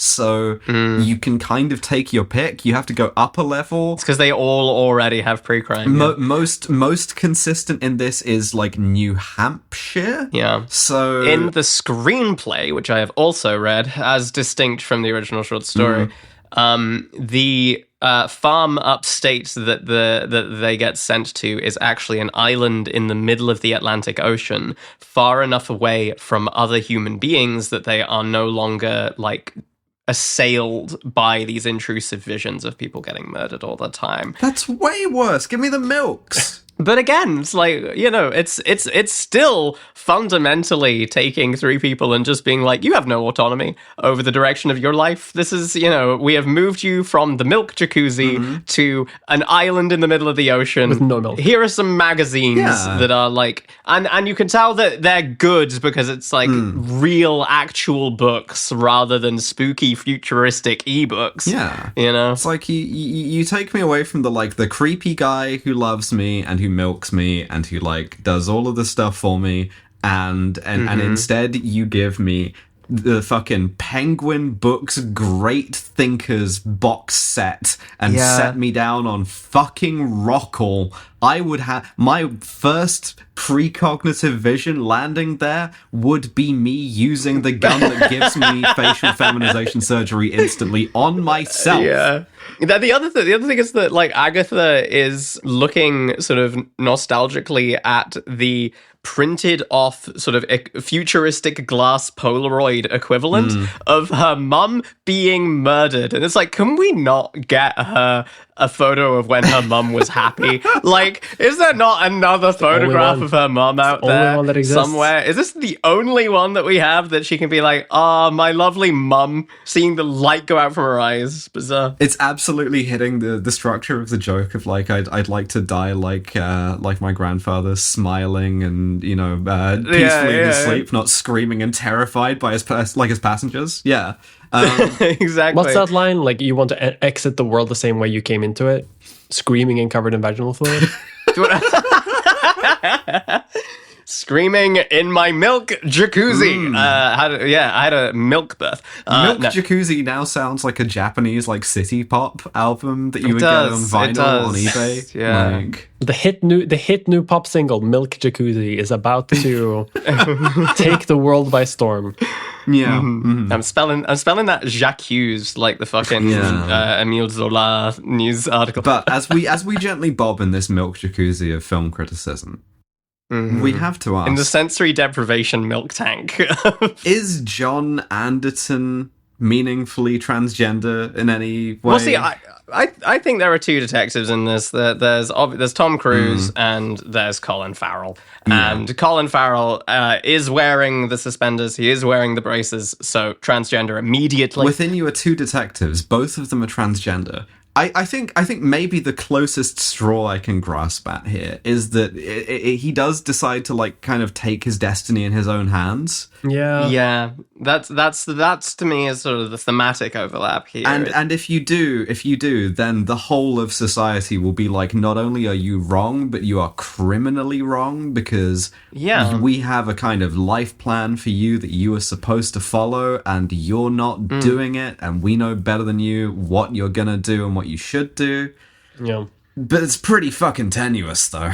But this is just like, it's themes, it's vibes. I guess. This is a guy who is, to all intents and purposes, for the vast majority of his life up until the sort of, the final moments of this film, absolutely convinced that his future is actually predetermined, and that there is nothing that he can do to make his life other than what it is. Yeah, and the fatalism of being aggressively Catholic actually steals that from you and gets you executed by a Swedish dude. Yeah, and so just from like just thematically, I think that this is a movie about recognizing that your future is actually within your control, and that there is no such thing as determinism and predestination and otherwise, and that you can just, even if everything in your life feels like it has been decided for you up until now, you are actually,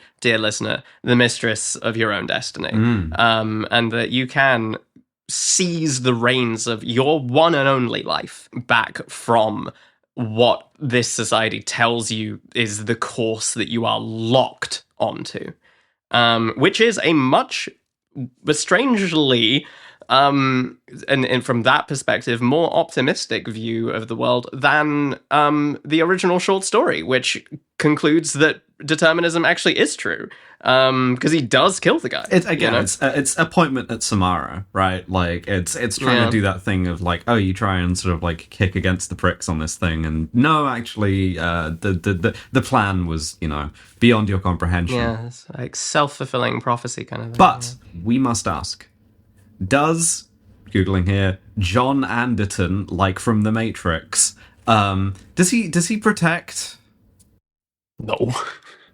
No.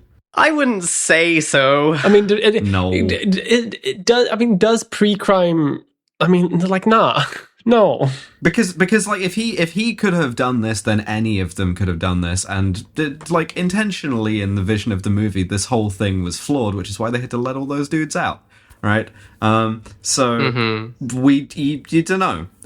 So no, there's only so many times you can shatter your way through a plate glass window and like send shards of glass cascading down onto people who are wearing nothing more protective than a single layer of silk lingerie.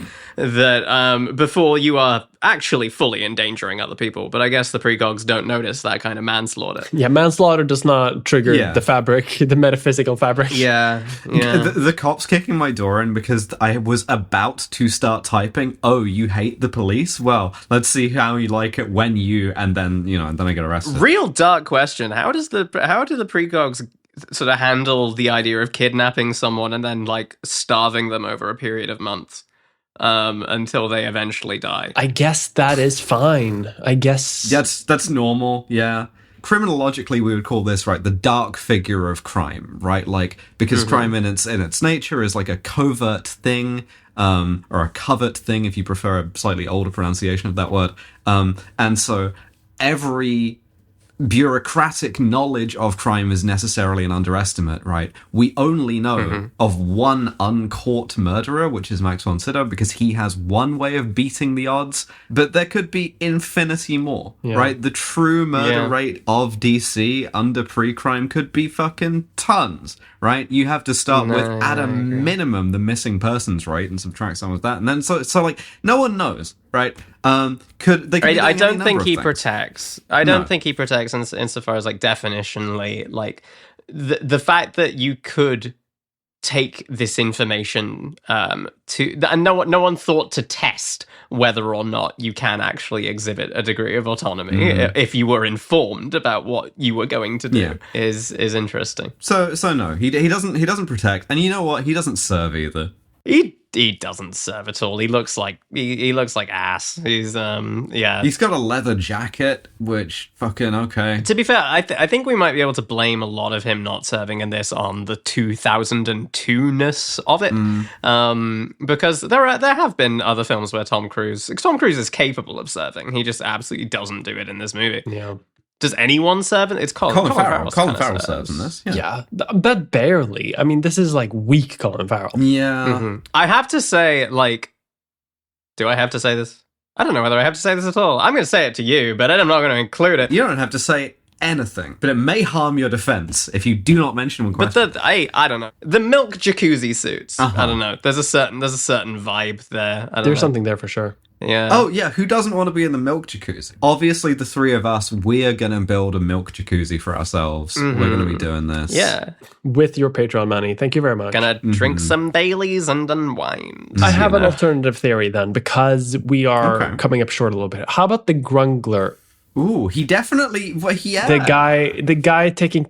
Like, does he protect and does he serve? Because he has a Hawaiian shirt on, and I am fond of a Hawaiian shirt. Does he and he does protect the Hawaiian shirt that I wore for 18 months solid while I was repressing being trans. What's wrong with you two? He doesn't protect Agatha from being kidnapped, but then it doesn't necessarily. That's for the good in the end. He is very protective of them.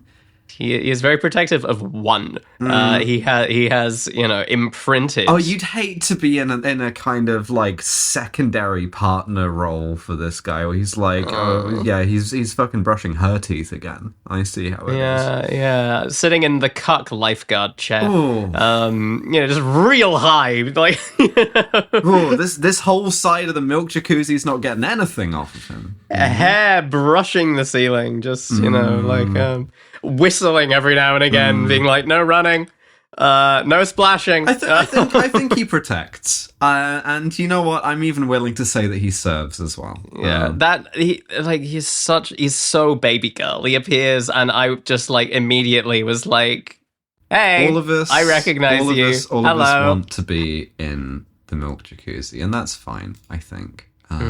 But we're all trapped in this milk jacuzzi called. There's barely any milk in this thing. We're trapped in the milk jacuzzi and the machine is milking to death. Yeah, I've had that dream as well. I passed out a couple of times, but your jacuzzi's ready. But we have been Be Gay Solve Crimes. We have a Patreon. If you subscribe to the Patreon, you can hear me call you a good girl, probably. Remind me to do that next episode. Our most recent Patreon episode F was Fallout 4 to talk about Nick Valentine. So hell fucking yeah, I had a whale of a time. But for episode G, we are locking in another heater across the plate, another big marquee name.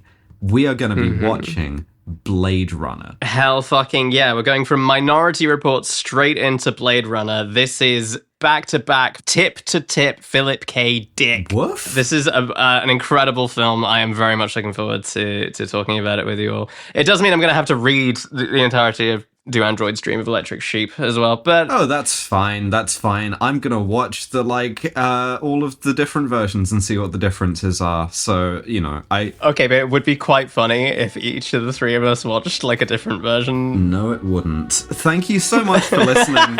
All right, I'll kill myself then, John. And we will see you next time. Bye, everyone. Bye, everyone. Bye-bye. Bye-bye. Amazing. That's an episode. Hey, thank you so much for listening to that episode of Be Gay Solve Crimes. As you can probably hear from my voice now, editing this a week later, I am just about recovering from the spell of bronchitis that I came down with. Thank you, everyone who wrote in to check on me. That was really sweet. If you like that episode and would also like the ability to write in, then you should check out our Patreon, where for as little as £5 a month, you can get access to all of our future fortnightly bonus episodes, as well as every bonus episode we've done thus far, which is getting too many to name now. But last week's one about Nick Valentine of Fallout 4 was real fun. If you've already signed up to the Patreon, thank you so much. You are, of course, our favourites, and you have our hearts forever. I especially want to thank our £10 and above patrons, who are, at time of recording, Transfem Oscar Wilde, Saturdays Claire, Jordan Gammy, Sparky, Robert Greensmith, Chloe Salzenberg, Transfer Productions, Dalton Fitzgerald, April, Knife Girl, open brackets professional, Athena V is Furiouser and Furiouser, Fenris Mayday, Sonia with a Y, Moss, Give Nana Naya a Gun, Kyle Clark, Gild the Gilded Dragon, Audrey Whit Pittman, Balakatina Gavascon, Yarenko, Codex O'Healy Melcher, Helen, Puppy Toys, Starlight Foxalope, May Ataculus, Monsieur Squirrel, the Reverend lost her old name in the forest at the Tea for Tea rave. Please send suggestions. Syrup Cassin, Racheology, Reese admits Lucy got her with the good girl. Persimmon, Shelley Wolfie, Keith D. Jones, Lilith Dyke, Banana Log is becoming a sword lesbian, hell fucking yeah. Charlotte, Red Ash VA, Armored Contempt, Liz Rossi, Maxi Mayu, Wur, Columbo's Dog, ACXG, Faye, Gwen, Wife of the Show, The Informant, A Regulator, and Brianna the Midwest Transplant. Thank you so much, all of you. We love you so much. And we will see you next time for Blade Runner. Bye. Any contractions? Only the ones you give me.